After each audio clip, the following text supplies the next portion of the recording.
Happily Ever After turned into every spouse's worst nightmare. A 23-year marriage that ends in a ruthless affair, a shockingly diabolical plan, and a fatal poisoning. So how did this supposedly happy marriage end up splashed across tragic headlines?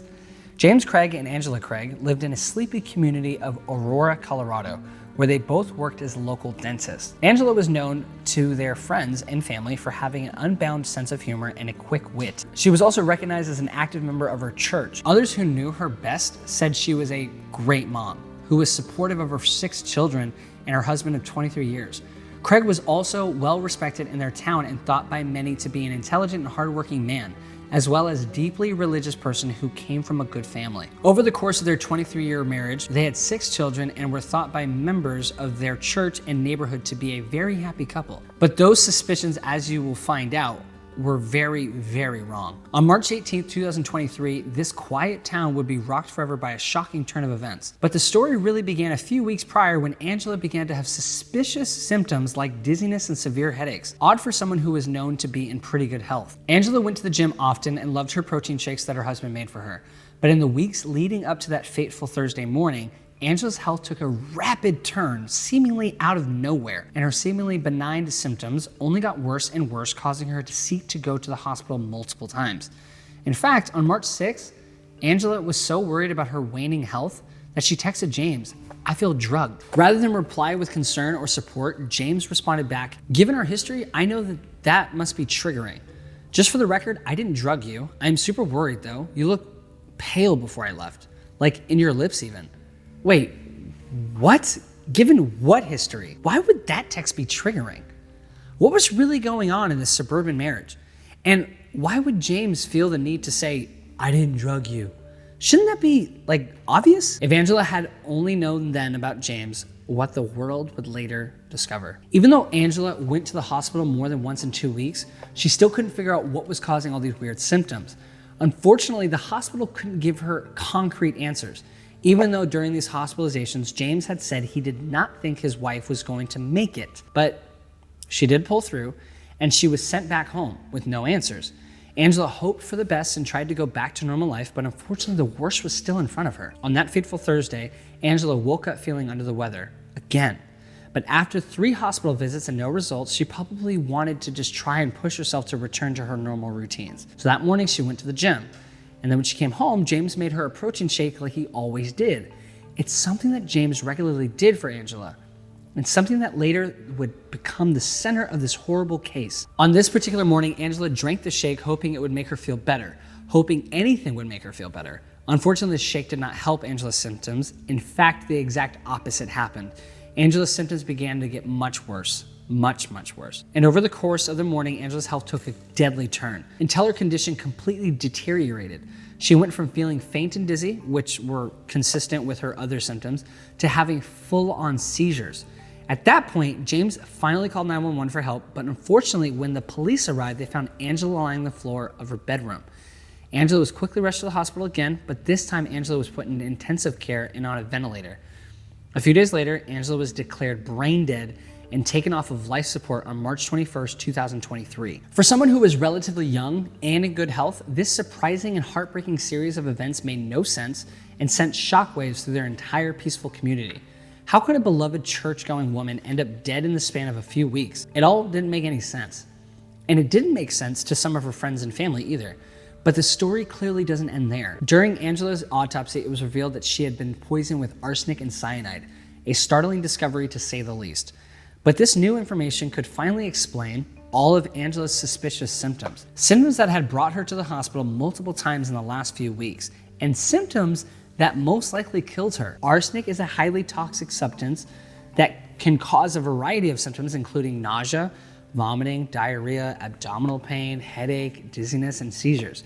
In high doses, arsenic can be fatal, and in the tragic death of Angela Craig, it absolutely was. So very quickly, Angela's passing went from tragic mystery to a murder investigation. But who would want such a wonderful woman dead? Who would have the motive to poison an innocent mother? Unfortunately, the answer was way closer than anyone could have suspected. Or maybe some of Angela's friends and family did suspect who could be behind her bizarre and tragic death. And that's when the story takes a terrible turn. With few suspects, that could have any motive for wanting Angela dead, and investigators quickly focused their attention on James Craig. And what they found quickly unraveled more layers of betrayal than anyone could have ever imagined. The investigation found that James and Angela were not in the seemingly placid relationship some in their community imagined. In fact, Angela and James had been having marriage problems for a long time. And a police warrant that was later issued revealed startling and surprising details about James and Angela's turbulent relationship that painted a dark picture of the couple's troubled relationship. And it was quickly discovered that close friends and colleagues of Angela suspected that James may have played a role in poisoning her, and that he may even had a history of poisoning her. Those same close friends and colleagues all went to the police with their accounts and suspicions of James. And in fact, when Angela Craig was at the hospital on March 15th, one of Craig's business partners told a nurse that he suspected Angela might have been poisoned by James, a hefty accusation against James, a man that has been otherwise respected in his community. So what would lead James's business partner to come to this sinister conclusion? What would cause someone to make that leap? Well, it turns out that this story is even more intricate than it seemed at first glance. See, that same business partner that had known James and Angela for more than 20 years, and during that time, James had confided in him that he and Angela were not only having bad marital problems, but also having bad money troubles. Knowing all of this information about Angela and James, James's business partner could not overlook this next set of suspicious incidents that occurred at their office. James's business partner told the police that James had recently had an order of potassium cyanide shipped to their dental office. Wait, what? So James actually had poison sent to his own dentist's office, like a public office where multiple people were able to see this package. More on the surprising series of events later. But clearly there was a lot more going on with James than anyone knew. James's business partner recognized that there was no medical reason for such a substance to be at a dental practice and instantly became suspicious of James's intentions. But there was someone who had always been a little suspicious of James even before the poison literally landed at James's office's doorstep, and that someone is Angela's sister. Angela's sister had long known that Angela's marriage to James was not going well, and would later tell the police that the marriage between Angela and James had always been tumultuous. Angela also conveyed to the police that James had multiple affairs with several women, and had been addicted to pornography. So James was not the upstanding man that he pretended to be at all. Angela's sister also shared with the authorities that Angela had told her multiple times over the years that she was going to leave her husband, but didn't, which could have given James a reason to want to poison her. Or was there something else? Tragically, Angela's sister said that James always convinced her to stay. Now, a troubled marriage may not seem like a motive for James to drug Angela, but this story is far from over. What Angela's sister revealed next was shocking and proved that perhaps James had more than one skeleton in his closet. Angela's sister explained to the police that Angela had told her that James had tried to drug her before. Again, this is completely shocking. But Angela's sister said that Angela had discovered to her that several years ago, James Craig had tried to drug her without her knowledge. At the time, James said that he had intended to die by suicide and didn't want Angela to interfere. Again, this all sounds so bizarre. Like, who would poison someone else while they were trying to kill themselves? None of it makes any sense. Angela's sister said that James had tried to drug Angela 5 or 6 years before she died. So when Angela was having symptoms of being drugged leading up to her death and texted James, maybe he thought that she was accusing him. And this absolutely explains James's suspicious text back that he wasn't drugging her. As Shakespeare says, "Thou do protest too much." So could James have been suicidal again? Could that be why James may have been ordering poison to his office? Is that why James was seemingly poisoning his wife? Now, according to James's office manager, who was the first person to discover the odd package at James's office, said she recounted seeing the strange delivery arrive. When she found the package, it had already been opened. She saw a biohazard sticker on what was inside with a label that said potassium cyanide. At the time, the office manager didn't know what the substance was, so she didn't know that there would be any harm in giving it to James. And besides that, she remembered James telling her that he was expecting a delivery and not to open it. So the office manager gave James the package. But something about the whole thing didn't feel right to her. The office manager was also aware that James and Angela had been having marital issues. So later on, the office manager did a Google search to discover what potassium cyanide was, and was startled to discover that it was poisonous and it had been delivered to James's office. But that wasn't the most shocking part of her discovery. Potassium cyanide had the potential to cause all the symptoms that Angela had been exhibiting the last few weeks, including nausea, vomiting, and low blood pressure. Alarmed at all of this new information, the office manager immediately contacted another colleague within the office and relayed all she had found out. And that coworker then told James's business partner about the contents of the package and its shocking nature.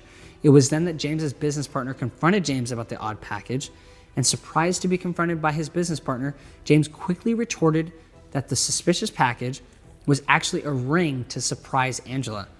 But with so many witnesses, this story didn't make any sense. So the business partner persisted and grilled James about the suspicious package. After all, it's not every day that you get poison delivered to your office. But when James was confronted further about the potassium cyanide, James told his business partner that he had bought it at Angela's request. Now again, I'm confused. Why would Angela want poison? Is James trying to suggest that Angela was going to poison herself? Then James admitted to James's business partner that he did not think that Angela would actually take it. This case just keeps getting more and more strange. This is clearly a very weird thing to say, especially since Angela had not been known to be suicidal.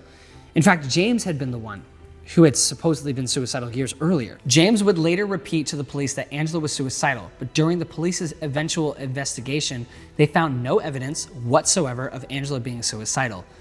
With all the strange events unfolding at once, Angela and James's marital issues, their ongoing money problems, Angela's hospital visits, the actual poison that shipped to James's office, it was too much for the business partner to ignore. Getting really uncomfortable by James's confession, the business partner then told James that he should get a lawyer before he tells him anything else.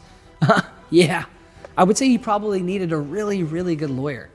And after the confrontation between James and James's business partner, James sent a text to his business partner on March 15th. And in that text, James asked the business partner not to tell anyone about their conversation. James told the business partner in this text message, "I have to hire a homicide attorney to make sure I don't end up being painted in the light that you know some hungry DA is anxious to paint me in, because I am most likely going to be charged, even though that is absolutely not what happened." Again, this only adds to growing lists of suspicions, interactions, behaviors, and events. But if James did poison Angela, what was his actual motive to end her life? Money, marital problems, porn problems, and why now? What could make him snap now? Well, what the police discovered next might just give us the answers we've been looking for. See, James Craig had been having an affair with another woman, a woman that he was actively sleeping with while Angela was in and out of the hospital. A woman that perhaps he thought he would be able to be with if his wife was no longer around. James was having an affair with a woman named Karen Kane, who also happened to be married. Whoa. And what the police found out was that the affair had been going on for several months before Angela Craig's death. So let me rewind a little bit. James Craig had met Karen Kane, who was a Texas orthodontist, at a dental conference in 2022. Clearly smitten with each other, the two started talking and quickly hit it off, which is where it should have ended. But unfortunately, it's only where it began. And looking back, I'm sure neither one of them thought their affair would end the life of a beloved woman. But in this case, it looks like that's exactly what it did. Shortly after meeting, James and Karen began to have an affair that Angela and Karen Kane's husband knew absolutely nothing about. James and Karen kept their affair a secret by meeting up in remote hotels and other discreet locations to keep their respective spouses from suspecting anything. They exchanged emails and text messages, but they were very careful not to leave any evidence of their relationship. Emails that would later provide even more sinister evidence against James. James and Karen both went to great lengths to make sure no one found out about their love affair. That being said, James was determined to keep this affair going no matter what was going on at the home. What was discovered later was that while Angela was sick in the hospital in the weeks leading up to her death, James arranged for Karen to fly to Colorado to visit him. In those emails about the trip, police found evidence that James was using new email accounts to hide his affair, where the police found letters that were intimate in nature and contained sexually explicit conversations. These same emails were also used to place several orders of poison, which is a truly disturbing revelation to say the least. And as a warrant later stated, it appears that James was flying this woman into Denver while his wife and the mother of his children was dying in the hospital. And to make James's actions even more deplorable, it appears that James planned more than one trip for Karen to come to Colorado during this time. And even after Angela's condition took a deadly turn, police included in the warrant an email allegedly from Karen, in which it appears that Craig told her something had happened to Angela.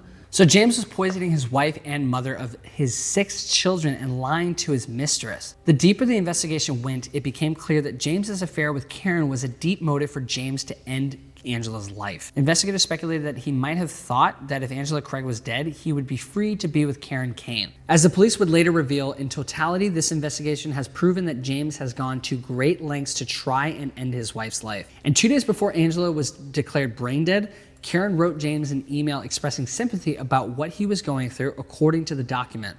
However, Karen said she did not think it was right for her to mix him with those who had gathered to mourn Angela because she did not want to conceal what I felt for you.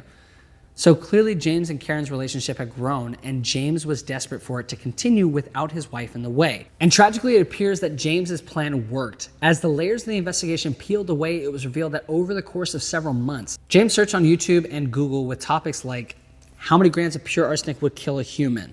Is arsenic detectable in an autopsy? Top 5 undetectable poisons that will show no signs of foul play. How to make poison, and the top 10 deadliest plants. They can kill you, according to the affidavit. And finally, James Craig had ordered arsenic from Amazon.com on February 27th, police allege. And he received the package on March 4th. Then it was only 2 days later, Angela was admitted to a hospital with symptoms that aligned with arsenic poisoning, according to the affidavit. Angela was released from the hospital that day, but returned to the hospital again on March 9th, again with similar symptoms. And this time, while Angela was in the hospital on March 9th, James Craig ordered potassium cyanide from a medical supplier. James told the seller that he was a surgeon and intended to use the potassium cyanide for a medical procedure, which obviously was a complete lie. Then he proceeded to give the seller his dental license number and work email, but used a newly created personal email, jimandwaffles@gmail.com, to order the poison. Of all the emails to choose, James chose that one. What slowly became evident to investigators that James was slowly poisoning his wife, Angela.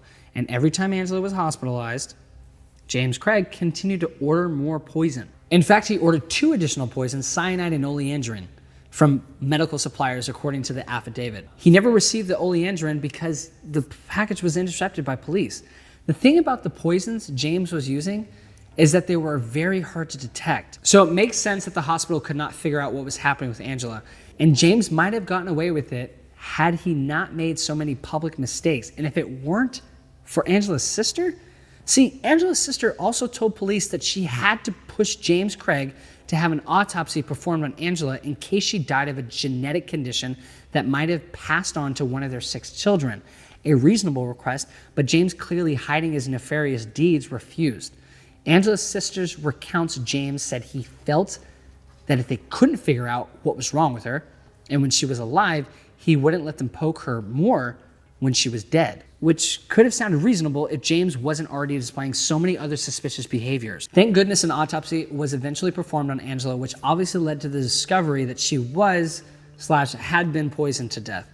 This, coupled with the physical evidence against James that was extremely overwhelming, which also included investigators finding arsenic and cyanide in his home and in his car. Additionally, they also found a receipt for a purchase of arsenic from a local hardware store. As if this story couldn't take a weirder turn, it would later be revealed that the day before Angela's death, James recruited members of his church into helping him clean up a potential crime scene at his home. According to a source close to the Church of Jesus Christ of Latter-day Saints, South Shore Ward, which was the church that James and Angela attended, members were asked to help organize Craig's mudroom and basement at their home in Aurora, while Angela was in the hospital and ahead of other family coming into town. It was an oddly specific request. It's quite common in the community for us to go into someone's home and help when there's been a new baby or sickness, but the language of this request was so heightened and caused some to wonder what this really was all about. And as well as the statements from his office manager and his business partner about the arsenic and cyanide delivery to his office, the same source says, now looking back at the timing of the communication, I can't help wondering if that was something Jim asked for, knowing that it might be a crime scene later. This strange request was sent to church members via email shortly after 1 p.m. on March 17th, before Angela was officially pronounced dead. That being said, major crimes homicide detectives had already executed a search warrant on the family residence the previous morning. In less than 24 hours after the church members' search, Angela, by then intubated and unconscious in intensive care, was pronounced brain dead. Now, at first, James refused to speak to a detective from the Aurora Police Department when he was visited by them at the friend's home on March 16th. So they executed the search warrant on this home approximately 15 minutes later. The police then recovered multiple items from the Craig household, including protein powders, workout-style shakers used to consume protein drinks or shakes, a computer tablet, water bottle, and 2 different plastic Ziploc-style bags, neither of which were labeled and both of which contained white powdery substances in them. So despite James sending his church group over to try and maybe clean up the crime scene, police still found evidence against him. And even after all this happened, James sent an email to his church group asking them to remain tight-lipped about what had happened to Angela. The email read, "Thank you for your continued prayers and tremendous support for the Craig family. Thank you for the yard work, the meals, the housework, and the love that you have generously provided. The family's grateful. I am grateful. Many have reached out inquiring about recent news. We don't have many answers, but wanted to provide some counsel. 1. Jesus is the Christ. Be his disciple. Mosiah 2, 172. Think of the Craig children.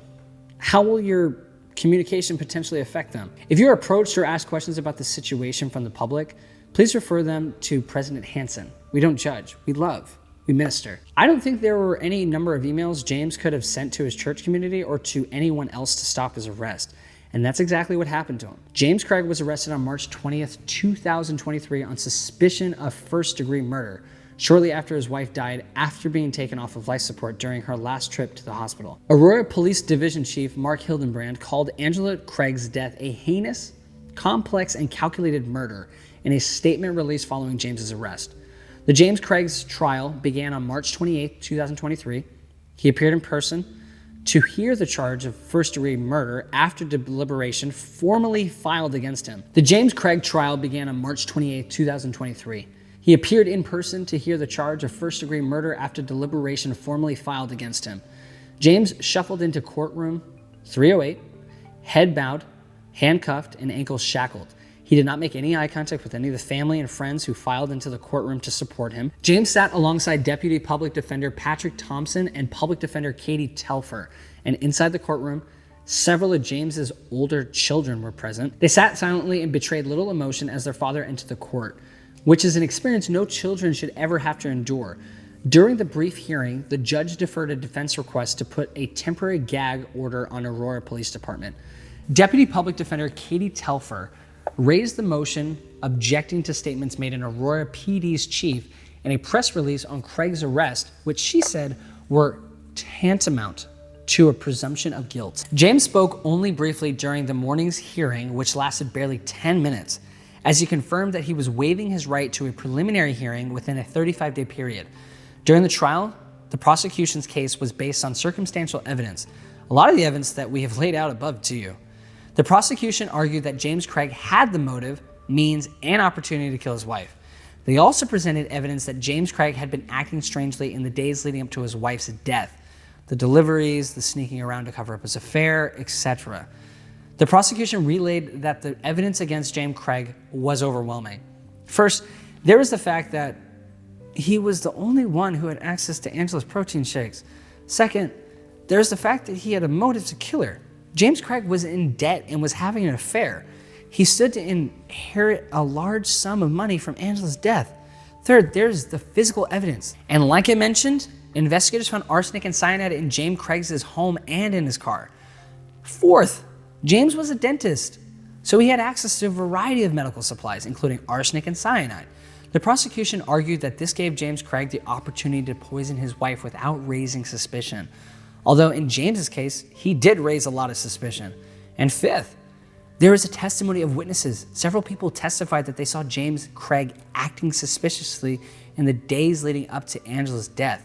For example, one witness saw him buying arsenic at the hardware store, Another witness saw him arguing with Angela about money. The prosecution argued that all these reasons listed above were evidence that James Craig was planning to kill his wife. But still, the defense argued that James Craig was innocent.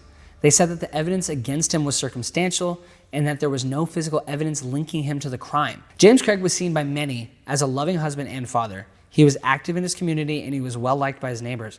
The prosecution argued that this made it more difficult for people to believe that he was capable of murder. The jury deliberated for 4 days before returning a verdict of guilty. James Craig was sentenced to life in prison without the possibility of parole. Neighbors of the family told reporters that they were stunned. "I keep praying for the kids because they lost both parents at the same time," said a neighbor. The neighbor went on to say, "I got a card and put together some money for the family. I haven't given it to them yet because I just found out what really happened." A coworker of James said, "We're all just in shock. He was a very good guy, like the least likely person for any of this. They were the nicest, sweetest family with such cute kids. I've looked back on memories over the past few days to see if there's anything I missed that hinted at anything that would explain this at all, but there's nothing." He would give motivational speeches and do food for the staff some afternoons. James's brother said about the case, "We're heartbroken. I'm still trying to put into words what she means to all of us." James's brother went on to say, "We're all pitching in to look after the children. That's our focus." With a lot of compassion, James's brother said, "His family is wonderful. They have a young family too, and it's great for the children to be with them. His family didn't do anything wrong. He did." Angela's family released a statement and said they're heartbroken over the loss, but also grateful for the compassion and concern they've received from others since her death. Angela's family went on to say, "We're all heartbroken over the loss of our sweet Angie. She was deeply loved by both the Prey and Craig families, and this is a very difficult time for all of us. We thank God for the knowledge that we will be able to be reunited with her someday. We're overwhelmed by the love and service extended to us by those who knew and loved her here in Aurora. We're also grateful for the compassion and concern everyone has shown for Angie and would ask for your continued thoughts and prayers. We also invite you to allow us some time to mourn her passing in privacy. The case of James Craig is a tragic example of domestic violence. It is a reminder that domestic violence can happen to anyone, regardless of their social status or economic background. Domestic violence is an issue that does not discriminate. It affects all people, regardless of race, gender identity, sexual orientation, and socioeconomic status. It affects children, our friends, and even our pets. To understand relationship abuse, we must recognize that it's more than physical violence. Ending the harm and stigma of domestic violence requires a nuanced understanding of the behaviors that define it, as well as the examples of healthy relationships to inform your decisions and interactions moving forward. There are advocates that are available 24/7 by phone or live chat to help discuss your situation and help you determine if your relationship might be abusive. Domestic violence, also referred to as an intimate partner violence, IPV, dating abuse, or relationship abuse, is a pattern of behaviors used by one partner to maintain power and control over another partner in an intimate relationship. Domestic violence doesn't discriminate. People of any race, age, gender, sexuality, religion, education level, or economic status can be a victim or a perpetrator of domestic violence. That includes behavior that physically harm, intimidate, manipulate, or control a partner, or otherwise force them to behave in ways they don't want to, including through physical violence, threats, emotional abuse, or financial control. There are multiple types of abuse that are usually present at the same time in abusive situations, and it's essential to understand how these behaviors interact so you know what to look for. When we know what a relationship looks like and means, we can then take steps to get help for ourselves as well as better support others who are experiencing abuse. If you are in an abusive relationship, there is help available. To contact the National Domestic Abuse Hotline, call 1-800-799-7233. Thank you all so much for watching another episode of Killer Bites. My name is Mac, and we'll catch you guys on the next one.